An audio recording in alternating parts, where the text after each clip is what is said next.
ಸುಸ್ತಾಗಿದೆಯಲ್ಲ, ಯಾಕೆ ಮೈಯಲ್ಲಿ ಹುಷಾರಿಲ್ಲೇವೇನಮ್ಮ?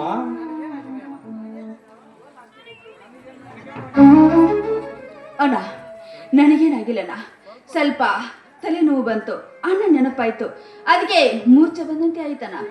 ತಂಗ್ಯವ್ವ, ಜೈಲಿಗೆ ಹೋದ ಅಣ್ಣನ ಬಗ್ಗೆ ಚಿಂತಿಸಬೇಡಮ್ಮ. ಅವನು ನನ್ನ ತಮ್ಮ. ಅನ್ನದಾತನ ಕೊಲೆ ಅವನೆಂದಿಗೂ ಮಾಡಲಾರ. ಇದರಲ್ಲಿ ಅಗ್ನಿರಾಜರ ಕೈವಾಡವಿದೆ ಅಮ್ಮ, ಅಗ್ನಿರಾಜ ಕೈವಾಡವಿದೆ. ನನ್ನ ಅಣ್ಣ ಕೊಲೆಗಾರನಲ್ಲವೇ? ಇದಕ್ಕೆಲ್ಲ ರವಿರಾಜೆ ಅಗ್ನಿರಾಜರೇ ಕಾರಣವೇ? ಅಣ್ಣ ಏನ್ ಹೇಳ್ತಾ ಇದ್ದೀರಾ? ಅಯ್ಯೋ ಅಣ್ಣ!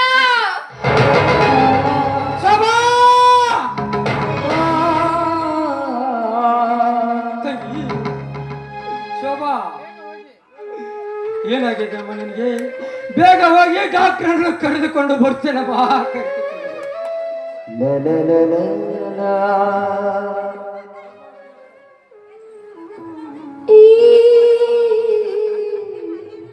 ಬನ್ನಿ ಡಾಕ್ಟರ್ ಸಾಹೇಬ್ರಿ, ನನ್ನ ತಂಗಿಗೆ. ಬಸವಂತ, ಅಂತ ಗಾಬರಿ ಪಡೆಯುವ ವಿಷಯ ಏನಿಲ್ಲ. ನಿಮ್ಮ ತಂಗಿ ಗರ್ಭವತಿ ಆಗಿದ್ದಾಳೆ. ಶೋಭಾ,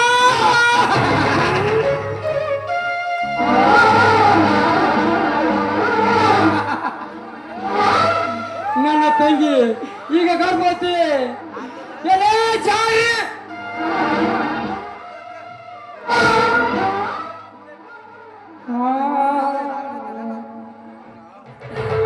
ಅಣ್ಣ ಅಣ್ಣ ನುಡಿಯಬೇಡಲೇ ಇನ್ನೊಂದು ಸಾರಿ ನನಗೆ ಅಣ್ಣ ಎಂದು. ನೀನು ಗರ್ಭವತಿ ಎಂದು ತಿಳಿಯುವ ಮುಂಚೆ ನೀನು ಸತ್ತು ಹೋಗಿದ್ದರೆ ನನ್ನ ತಂಗ್ಯವ ವಿಷಯದ ಜೊರೆಗೆ ಬಾಧೆಗೆ ಸತ್ತಳೆಂದು ಸಂತೋಷದಿಂದ ನಿನ್ನ ಮಣ್ಣು ಕೊಡ್ತಿದೆ ಶೋಭಾ. ತಾಳಿ ಇಲ್ಲದ ನೀ ಮಾಡಿದ ಕೆಲಸ ಹಾದರದ ಕೆಲಸ ಶೋಭಾ, ಹಾದರದ ಕೆಲಸ.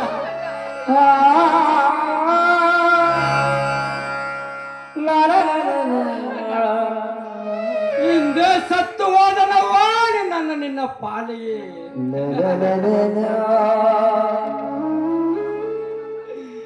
ತಂದೆ ಸತ್ತು ಮತ್ಸರ ಬುದ್ಧಿಗೆ ನನ್ನ ತಂಗಿ ಗಾಬರಿ ಆಗಬಾರದೆಂದು ನನ್ನ ಹೃದಯ ಪಂಜರದಲ್ಲಿಟ್ಟುಕೊಂಡು ನಿನ್ನನ್ನು ಸಾಕಿದೆ. ನನ್ನ ಮಕ್ಕಕ್ಕೆ ಪಸಿ ಪಡೆದಲ್ಲಿ ಹೇಸಿಯಲ್ಲಿ ನೀನು ಹೆಣ್ಣಲ್ಲ, ನೀನು ಹೆಮ್ಮಾರಿ. ಬೇಗ ಯಾರು ಇದಕ್ಕೆ ಕಾರಣ ಎಂದು. ನನ್ನ ಪ್ರಾಣವನ್ನು ತೆಗೆಯಪ್ಪ, ಆದ್ರೆ ಅವರ ಹೆಸರು ಮಾತ್ರ ಕೇಳಬೇಡ. ಮದುವೆ ಮಾಡದೆ ಸ್ಥಿತಿಗೆ ತಂದಿದ್ದು ಒಂದು ಪಾಪವಾದರೆ ನಿನ್ನ ಪ್ರಾಣವನ್ನು ತೆಗೆದು ಮತ್ಯಾವ ಪಾಪ ಕಟ್ಟಿಕೊಳ್ಳಲಿ ಶೋಭಾ.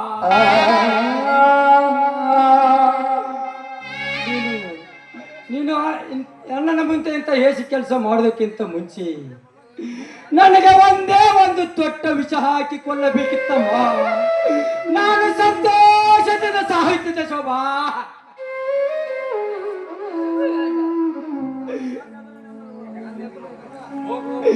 ಹೋಗು, ಒಂದು ಕ್ಷಣವೂ ನನ್ನೆದುರಿಗೆ ನಿಲ್ಲಬೇಡ.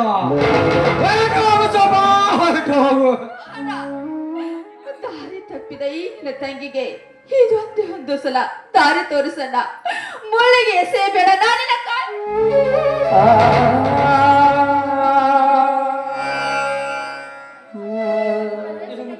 ಹೇಸಿ ಕೆಲಸ ಮಾಡಿ ಅಣ್ಣನ ಕಾಲಿಗೆ ಬಿದ್ದು ಪಾಪದ ಒದಕೆ ಒಚ್ಚಬೇಡಮ್ಮ, ಪಾಪದ ಒದಕೆ ಬೆಟ್ಟ. ಈ ನಿನ್ನ ಗರ್ಭಕ್ಕೆ ಯಾರು ಕಾರಣಭೂತರಾಗಿರುವರು ಅವರ ಕಾಲಿಗೆ ಬಿದ್ದು ಕೇಳಿಕೋ, ಸರಿಯಾದ ದಾರಿ ತೋರಿಸಂದು ಶೋಭಾ, ಸರಿಯಾದ ದಾರಿ ತೋರಿಸಂದು. ಕ್ಷಮಿಸಿ ಬಿಡಣ್ಣ, ನನ್ನನ್ನು ಕ್ಷಮಿಸಿ ಬಿಡು. ಕ್ಷಮೆ ಹುಲಿ ಅಂತ ಅಣ್ಣಂದಿರಿದ್ದರು. ನಿನ್ನ ಬಣ್ಣದ ಬಯಲಾಟ ಹಾಡಿದ್ದನ್ನು ಮುಚ್ಚಿಕೊಂಡು ಕ್ಷಮಿಸಬೇಕೇ ಶೋಭಾ. ಪತಿರತೆಯಾಗಿ ಮುತ್ತೈದ ಸ್ಥಾನವನ್ನು ಹೊತ್ತು ಹೆತ್ತವರ ಹೆಸರು ತರಬೇಕಾದ ಹೆಣ್ಣು ತನ್ನ ಹೆಂಡತನವನ್ನೇ ಮಾರಿಕೊಂಡಿದ್ದಾಳೆಂದು ಮುಚ್ಚಿಕೊಂಡು ಕ್ಷಮಿಸಬೇಕು ಶೋಭಾ.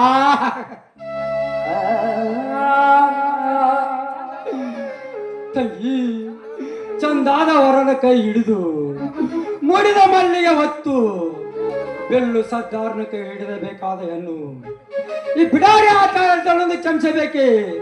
ಇಲ್ಲ ಇಲ್ಲ ಇಲ್ಲ, ಈ ಮಾತನ್ನು ನಿನ್ನಲ್ಲನಲ್ಲೇ ಕೇಳಿಕ ಹೊರಟು ಹೋಗು. ಅವರ ಹೆಸರು ನಾನು ಹೇಗಪ್ಪ ಹೇಳಲಿ?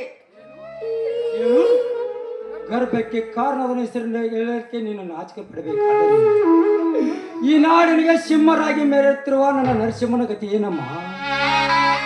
ಶೋಭಾ, ನನ್ನ ತಮ್ಮ ನರಸಿಂಹ ದಾರಿ ಹಿಡಿದು ಹೊರಟರೆ ಮುತ್ತೈದರು ನೆತ್ಯ ತುಂಬ ಸೆರಗನ್ನು ಹೊತ್ತು ಚಿತ್ತನ್ನು ನೆತ್ತಿ ಮೇಲೆ ಇಟ್ಟು ನಡೆಯುತ್ತಾರೆ. ಆದರೆ ಸ್ವತಃ ತನ್ನ ತಂಗಿಯೇ ಇಂಥ ಜಾರತನದ ಕೆಲಸ ಮಾಡಿದ್ದಾಳೆಂದು ನನ್ನ ತಮ್ಮನಿಗೆ ಗೊತ್ತಾದರೆ ಹೃದಯಾಘಾತವಾಗುವುದು ಶೋಭಾ, ಹೃದಯ.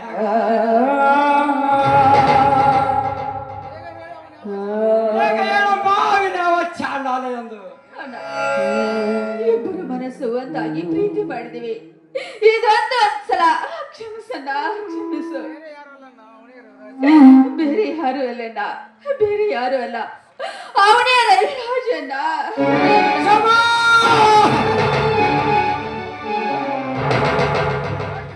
ಹೋಗಿ ಹೋಗಿ ಆವಿನ ಉತ್ತದಲ್ಲಿ ಕೈ ಇಟ್ಟಿರುವಲ್ಲಿ ಹೇಸಿಯನ್ನು ನೀನಾಗಿ ಅವನನ್ನು ಪ್ರೀತಿಸಿದವು, ಇಲ್ಲ ಅವನೇನಾದರೂ ಬಲಾತ್ಕಾರದಿಂದ ನನ್ನಲ್ಲಿ ಪ್ರವೇಶಿಸಿದನು.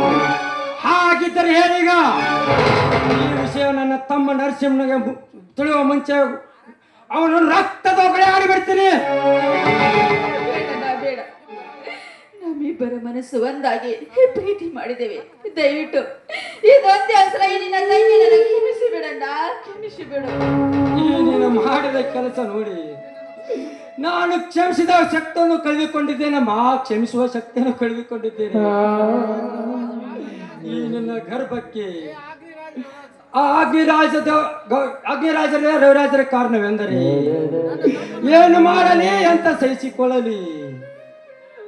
ಸಿಂಹದ ಗುಡಿಯಲ್ಲಿ ನರಿಗೆ ವಾಸ ಮಾಡಿದಂತಾಯ್ತಮ್ಮ ಈ ನಿನ್ನ ಚರಿತ್ರೆ ಕಥೆ. ಎಂತದಾದ್ರೂ ಸಹಿಸಿಕೊಂಡು ನನಗೆ ತಾಳಿ ಭಾಗ್ಯ ಕರ್ಣಿಸಣ್ಣ, ತಾಳಿ ಭಾಗ್ಯ ಕರ್ಣಿಸು. ಈ ಸಮಾಜದಲ್ಲಿ ಅವನಿಗೆ ನನ್ನ ಕೊರಳಿಗೆ ತಾಳಿ ಕಟ್ಟಿಸಿ ಸತ್ಯ ಸ್ನಾನ ತೊರಗಿಸು ಅಣ್ಣ. ಈ ಸಮಾಜದಲ್ಲಿ ಜಾರಣೆ ಅನ್ನೋ ಶಬ್ದ ಹೋಗಿಸಣ್ಣ, ಹೋಗಲ್ಲ.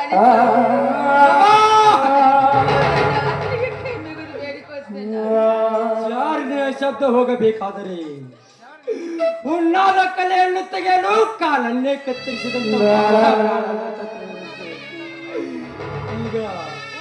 ಈಗ ನೀನು ಹುಣ್ಣಾದ ಮಾಯದ ಹುಣ್ಣಿನ ಕಲೆ ಇದ್ದಂತ ತಾಳಿಲ್ಲದ ತಾಯಿಯಾಗಿದೆ. ಈ ಸಮಾಜದಲ್ಲಿ ಜಾಗೃತಿ ವರ್ಷದ ಮಾಯಿ ನೀನು ರವಿರಾಜನ ಸೂಳೆ.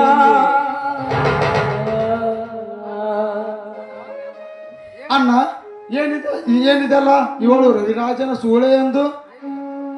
ಏನಿಲ್ಲಪ್ಪ, ಈಗ ಬಂದೇನಪ್ಪ ಶಾಲೆಯಿಂದ. ಮೊಚ್ಚು ಬಾಯ್, ತಬಣ್ಣದ ಮಾತನಾಡಿ ಈ ಮನೆಯ ಮರ್ಯಾದೆಯನ್ನೇ ಕಳೆದಿರಿ. ನಿಮ್ಮ ಚರಿತ್ರೆ ನನಗೆ ಚೆನ್ನಾಗಿ ಗೊತ್ತು. ಸಂಜಯ್ ಎಲ್ಲಿದ್ದಾಳೋ ನಿನ್ನ ಸಂಜಯ್? ನಾವೆಲ್ಲ ಮಕ್ಕಳಂತ ನನ್ನ ತಾಯಿ ಹೆಸರು ಸಹಿಸೋದು ಹೇಸಿ ಕೆಲಸ ಮಾಡಿ ಮುಚ್ಚಿಕೊಳ್ಳಲಿಕ್ಕೆ ನಾಚಿಕೊಳ್ಳೋದು ನಿಮ್ಮ ಜನ್ಮಕ್ಕೆ. ಸಂಜಯ್ ಕೆಳಗಿಳಿಸೋ ನಿನ್ನ ಕೈಯನ್ನ. ನನ್ನ ಮೇಲೆ ಕೈ ಮಾಡೋ ಅಧಿಕಾರ ನನ್ನ ತಾಯಿ ಹೊರತು ಬೇರೆ ಯಾರಿಗೂ ಇಲ್ಲ. ಈ ಮನೆಯಲ್ಲಿ ಮಹೇಶ್ ಡಾಕ್ಟರ್ ಹೇಳಿದ ಹಾಗೆ ನಿನ್ನ ತಂಗಿ ಮಾಡಬಾರದ ಕಾರ್ಯವನ್ನು ಮಾಡಿ ಈ ಮನೆತನಕ್ಕೆ ಕಳಂಕ ತಂದಿದ್ದಾಳೆ. ಅವಳು ಮಾಡಿದ್ದನ್ನು ನೋಡಿ ಮುಚ್ಚಿಕೊಂಡು ಮೇಲಕ್ಕೂ ಹಾಕುವ ನೀವು ಪುರುಷವಂತರೇ ಇಲ್ಲ ಗೌರವಂತರೇ ಇಲ್ಲ, ನೀವೆಲ್ಲ ನನ್ನ ಅಣ್ಣ ತಮ್ಮಂದಿರು. ಸಂಜಯ ಸಂಜಯ, ನನ್ನ ಉರಿಯುತ್ತಿರೋ ಒಡಲಿಗೆ ಮತ್ತಷ್ಟು ತುಪ್ಪವನ್ನು ಸುರಿದು ಬೆಂಕಿ ಹಚ್ಚಿಸಬೇಡಪ್ಪ.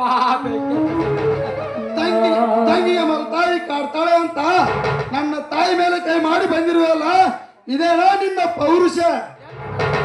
ಎಂದು ನನ್ನ ತಾಯಿ ಸತ್ತು ತಂಗಿಯನ್ನು ಕಟ್ಟಿಕೊಂಡು ಮಲತಾಯಿಯ ಸ್ವತ್ತಾದ ನೀವು ಅಂದೇ ಹೋಗಿದೆಯಪ್ಪ ನನ್ನ ಪೌರುಷ.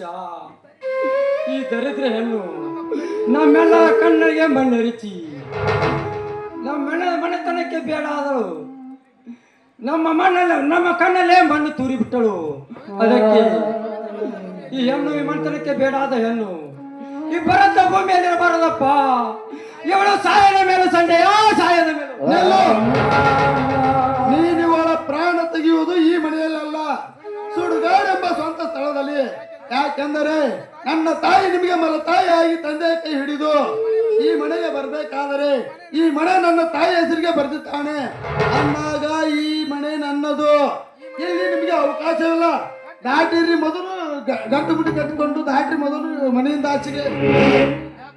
ಯಾಕೋ ಸಂಜಯ ಹಿಂದೇಕೆ ಈ ಮಾತನಾಡುತ್ತೀರಿಯಪ್ಪ? ಈಗಾದ ತಪ್ಪನ್ನು ಕ್ಷಮಿಸಿ ಮಾನ ಉಳಿಸಿಕೊಡಪ್ಪ. ಜಾರಿಯವಳೊಂದು ಕೂಗಿ ಹೊರಾಕಬೇಡಪ್ಪ. ನಿನ್ನ ಕಾಲಿಗೆ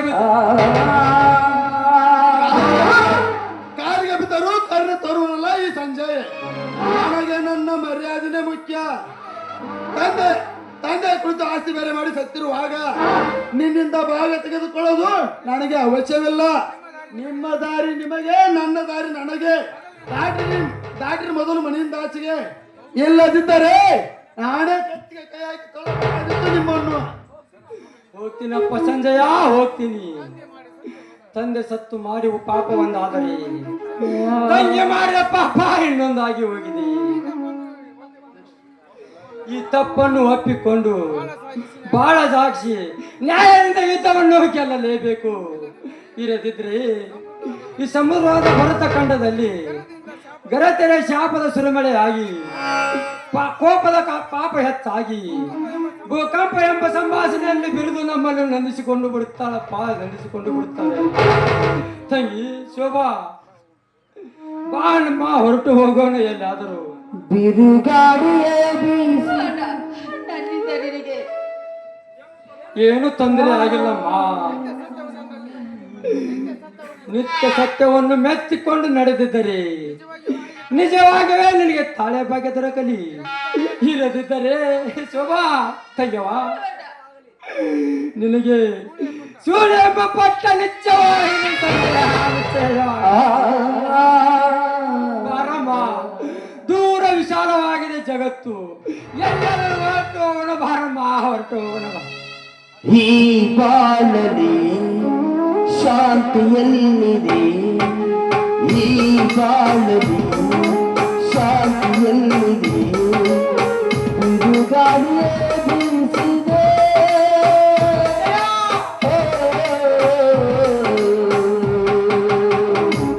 ಅನುದಿನವೂ ಸಂತೋಷವ ಸೋತಿನಿ ಅನುರಾಗವೇ ಮುಳ್ಳಾಯಿತೆ. ಈ ಬಾಳಲಿ ಶಾಂತಿಯಲ್ಲಿದೆ, ಬಿರುಗಾಳಿಯೇ.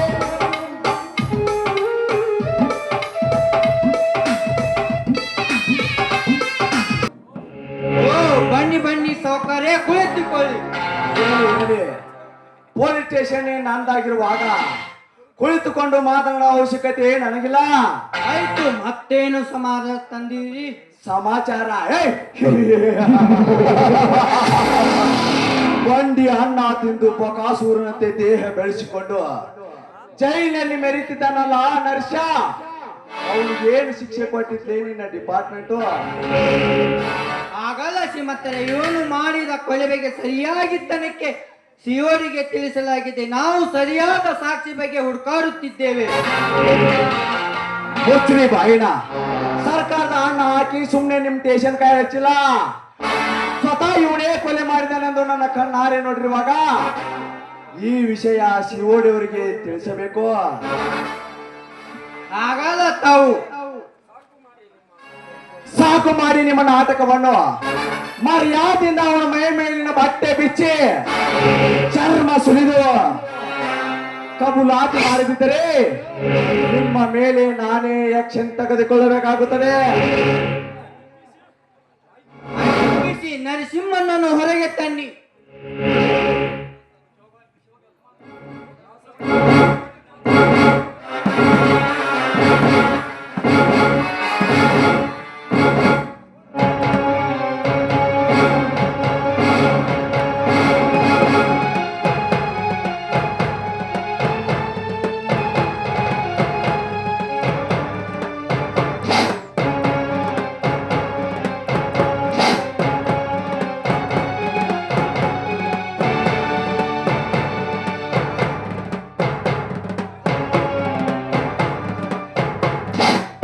ಏನಲೇ ನರಸಿಂಹ, ಮರ್ಯಾದೆಯಿಂದ ಆ ಸರದಾರನ ನೀನೇ ಕೊಲೆ ಮಾಡಿದೀನಿ ಅಂತ ಒಪ್ಪಿಕೋ, ಇಲ್ಲ ಯಾರು ಒದ್ದು ಬಿಡ್ತೀವಿ.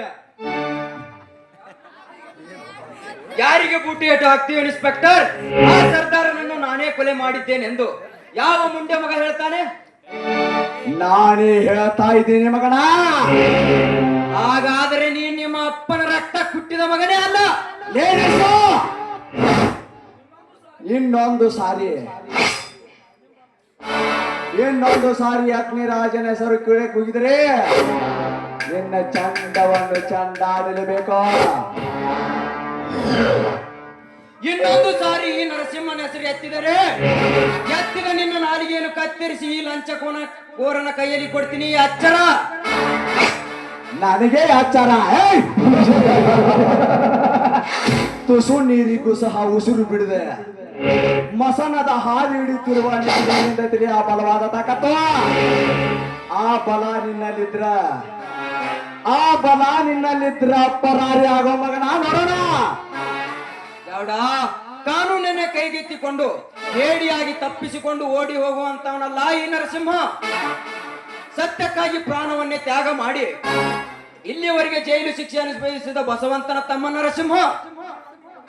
ಹಾಗಂತ ನೀನೇನಾದರೂ ನನಗೆ ಸವಾಲು ಹಾಕಿದರೆ ಲಂಚದ ಆಸೆಗಾಗಿ ಮಂಚವನ್ನೇ ಬದಲಾಯಿಸುವ ಈ ನಿಮ್ಮ ಕಾಕಿ ಕಾದಿ ಎರಡು ಒತ್ತಟಿಗೆ ಸೇರಿ ಬೆಂಕಿ ಹಚ್ಚಿ ಬಿಡ್ತೀನಿ.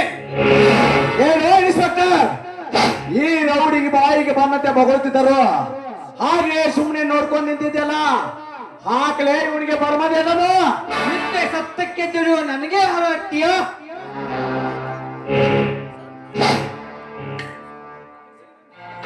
ಏನು ಇನ್ಸ್ಪೆಕ್ಟರ್, ಹಾಗೇಕೆ ನಾಯಿಯಂತೆ ನಾಲಿಗೆ ಚಾಚಿತೆ ಕೂತಿರುವಿ? ಇಷ್ಟೇ ನಿನ್ನ ಪೌರುಷ? ಈ ರೀತಿ ನನಗೆ ಕಟ್ಟಿ ಹೊಡೆಯೋ ಕೆಲಸ ಸೀರೆಯುಟ್ಟ ಹೆಂಗಸು ಕೂಡ ಮಾಡುತ್ತಾಳೆ. ನಿಮ್ಮಲ್ಲಿ ಆ ಗಂಡಸ್ತನದ ತಾಕತ್ತಿದ್ದರೆ, ನೀವು ಗಂಡಸೇ ಆಗಿದ್ದರೆ ಮೈ ಬಿಚ್ಚಿ ಹೊಡಿರೋ ನೋಡೋಣ.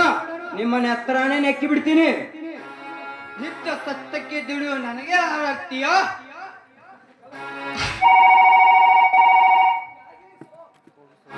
ಕೆಳಗಿಳಿಸುವ ನಿನ್ನ ಕೈನ.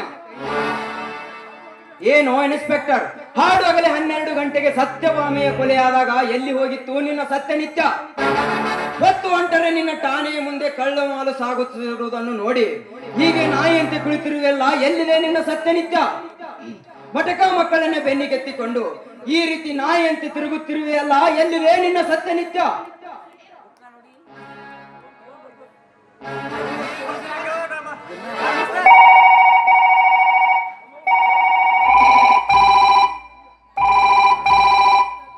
ಹಲೋ,